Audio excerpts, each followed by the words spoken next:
conocedor de este tema, nos dará algunos datos. Gracias por estar con nosotros en Noticias de Actualidad. Buenos días, licenciado Gary Rodríguez. Se los saluda con la paz de Dios y por su intermedio a la audiencia de este programa. Muy bien, queremos consultarle, ¿no? ¿Cómo se ha manejado después de que ya se ha suspendido el paro? Ustedes quizás tengan un análisis ya, ¿cómo podría afectar económicamente estos 36 días de paro en nuestra región y en el país? Hay tres afectaciones, Pablo. Una, evidentemente, de carácter económico, otra que es intangible, que tiene que ver con la imagen, nos perjudica, y la tercera, la afectación a las arcas del Estado.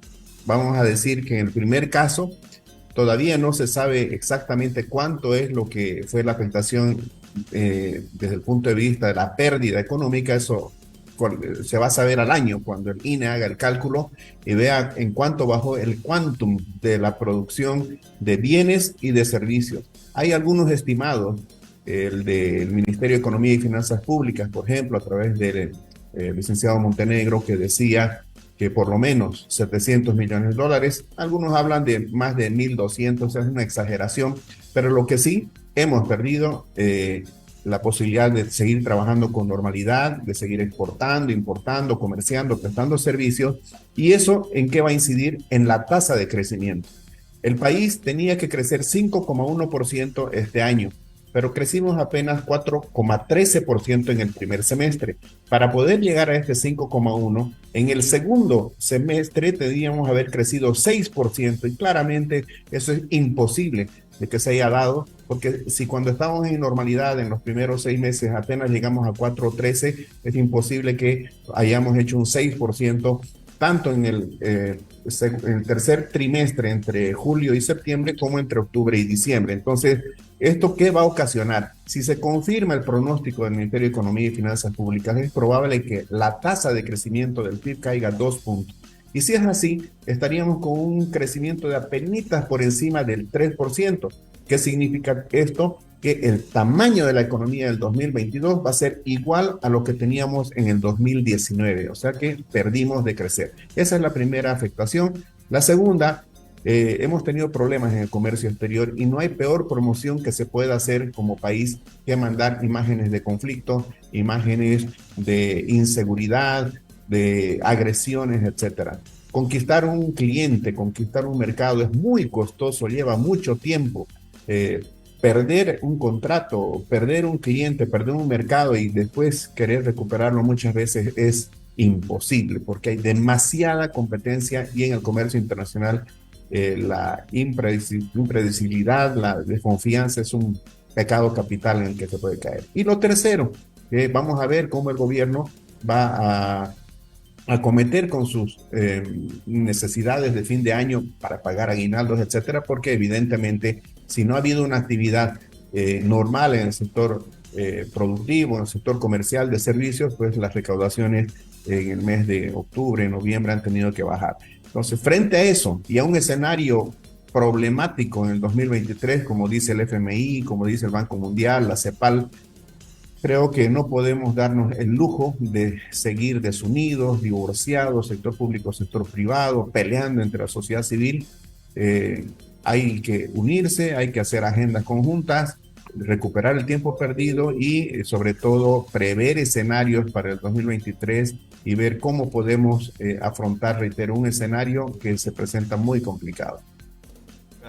En todo caso, el Ministerio de Economía entiendo que ha reivindicado un crecimiento económico para el próximo año de un 4,5 arriba del 4,5%, no menos, y una inflación entre 3,5 aproximadamente, que difiere en torno a las aproximaciones que usted acaba de dar, licenciado Rodríguez. Así es. Bueno, el gobierno sabe la situación del país. Y el gobierno sabe lo que se nos viene el próximo año. El mundo literalmente está nadando en inflación, y el querer contener esa inflación, por ejemplo, subiendo las tasas de interés, hace que disminuya la inversión, disminuya el consumo, y eso provoque decrecimiento, eso se llama recesión. Hay incluso amenazas de que países puedan caer en fenómenos de estanflación, que eso quiere decir al mismo tiempo inflación con recesión. Y si este fenómeno se confirma a nivel internacional, el Banco Mundial, por ejemplo, ha dicho que va a haber una caída de los precios de las materias primas. Ya lo estamos empezando a observar en este momento. Entonces, eso nos va a perjudicar a nosotros por la vía del comercio exterior. Nuestras exportaciones podrían enfrentar precios más bajos y otra vez pondremos en carpeta ese capítulo pendiente de el trabajar la productividad, la competitividad. También nos va a afectar por el lado financiero.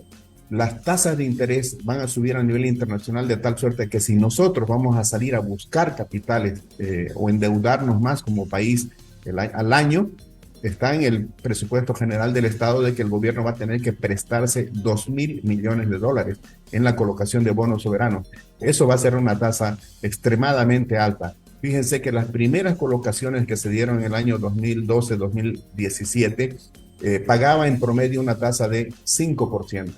Las que se lograron el año pasado pagan 7,5% y ahora se dice que las tasas fácilmente estarían por encima del 10%. Por esa razón es de que el gobierno ha previsto una menor tasa de crecimiento del PIB el próximo año, 4,86%, y una inflación del 3,57%, o sea, una mayor inflación que la prevista para este año, que es del 3,3, 3,4.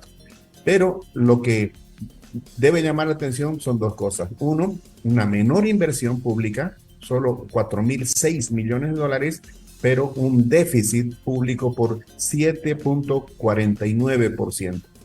¿Qué hacer para que el gobierno se endeude menos? Recoger más impuestos, pero no subiendo impuestos ni creando más impuestos, sino formalizando la economía, ¿no? Ojalá bajar impuestos para que sea más asequible el pago. ¿Qué hacer para crecer más que ese 44,86%? Facilísimo. Nosotros hemos dicho 4 medidas podrían llevar al país a crecer al 7% y de una forma sostenida y sostenible en el tiempo.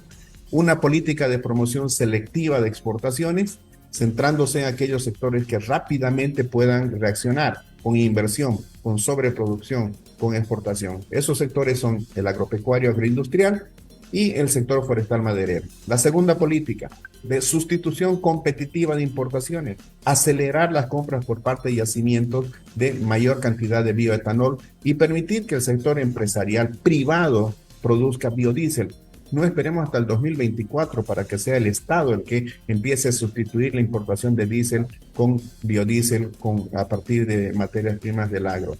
Tercera política, combatir frontalmente el contrabando, pero no solo el gobierno, sino juntamente el sector empresarial o la sociedad civil para que esa política tenga éxito. Y lo cuarto, una política de promoción de consuma lo nuestro, del producto nacional. Y eso se puede hacer. El gobierno mismo puede comprar para el subsidio o puede comprar para las Fuerzas Armadas, para la policía, etcétera. Tantas asignaciones que hace productos nacionales y con eso reactivar la economía, hacerla mover más y crecer mucho más y generar más empleo en el sector legal y formal. ¿Cuánta incidencia han tenido estos más de 1.000 millones de dólares de pérdida que se ha experimentado con los 36 días de paro que acaban de pasar recién en la región, en el departamento de Santa Cruz, en este cuadro tan tristemente auspicioso en términos de la economía para los próximos años? ¿Qué incidencia ha tenido? ¿Cómo ha afectado ello? O sea, otra vez, no se tiene un dato correcto. Quien diga esto es lo que ha perdido Santa Cruz o ha perdido Bolivia, se está aventurando a que el día de mañana la evidencia fáctica lo desmienta, ¿no? Hay aproximados, hay intuiciones, porque no ha sido un paro completo. A ver, yo voy a explicar por qué nosotros no nos animamos a dar un número. El gobierno hablaba de que Santa Cruz perdía 36 millones de dólares por día, ¿no? ¿Se acuerdan? Decían que perdíamos 1,5 millones de dólares por hora, ¿verdad? Pero ese es un cálculo burdo que resulta de dividir el PIB entre 365 días del año y se saca una media. Los economistas sabemos que no hay una mentira más grande que un promedio, ¿ah? Pero además, 11% del Producto Interno Bruto en Santa Cruz lo genera el sector público. Y ustedes saben que el sector público no paró en Santa Cruz. No pararon los bancos, no paró la policía, no paró el sector médico, no paró el ejército, no se dejó de exportar el gas. Habían industrias que estaban funcionando, los mercados siguieron atendiendo, nos reabastecíamos en los supermercados, los mercados de barrio funcionaban, las tiendas de barrio, las trabajadoras del hogar igual van a ser pagadas en su sueldo. Entonces, no ha sido de ninguna manera el impacto de esa forma, de que sí nos ha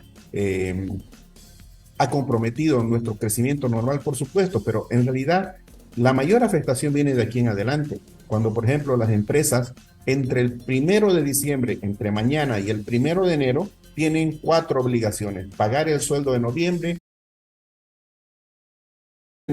tienen 4 obligaciones: pagar el sueldo de noviembre, pagar el aguinaldo, pagar el sueldo de diciembre y hacer una provisión de un sueldo para efectos de liquidación de los funcionarios. Entonces, empresas que... Aproximación, licenciado, de pérdidas con estos números que usted maneja estadísticamente. Por eso, el Ministerio de Economía y Finanzas Públicas ha lanzado ese número. Por lo menos 700 millones de dólares podría ser, ¿no? Pero otra vez le digo, habría que hacer un estudio exhaustivo y encuestas, etcétera, para llegar a tener la cifra. La cifra correcta se la va a tener recién al año, cuando se haga la cuantificación por parte del INE del quantum, del volumen de producción que se dejó de generar en lo que es bienes, servicios y comercio. Muy bien, queremos agradecerle por el tiempo para con nosotros, licenciado Gary Rodríguez, gerente general del IPSE, siempre dispuesto a poder atendernos y a también darnos datos precisos, conocedor del tema. Gracias por estar con nosotros en Noticias de Actualidad. Muchísimas gracias por la invitación, un gran abrazo y no perdamos la fe. De nosotros depende, y digo de nosotros, sociedad civil y gobierno, de que las cosas mejoren. Ojalá que podamos trabajar, Dios permita que se ablanden los corazones, se aclaren las ideas y podamos salir adelante. Un gran abrazo, bendiciones para todos. Muchas gracias igualmente. Bueno, no hay un dato exacto. No hay un dato exacto de cuál es la pérdida generada por estos 36 días de paro, porque, y es cierto lo que dice, no todo se paró. Las empresas también seguían trabajando, se movía el mercado interno con el abastecimiento, no se ha dejado de exportar el gas. Algunas empresas no han podido quizás llegar a otros departamentos, pero de alguna manera no hay un dato exacto de cuál es la pérdida. Eso también hay que resaltar. En todo caso, su aproximado es de unos 700 millones de dólares, ¿no? Habida cuenta de la parcialidad con que se maneja, ¿no?, la paralización de actividades. Bueno. Pablo Vargas.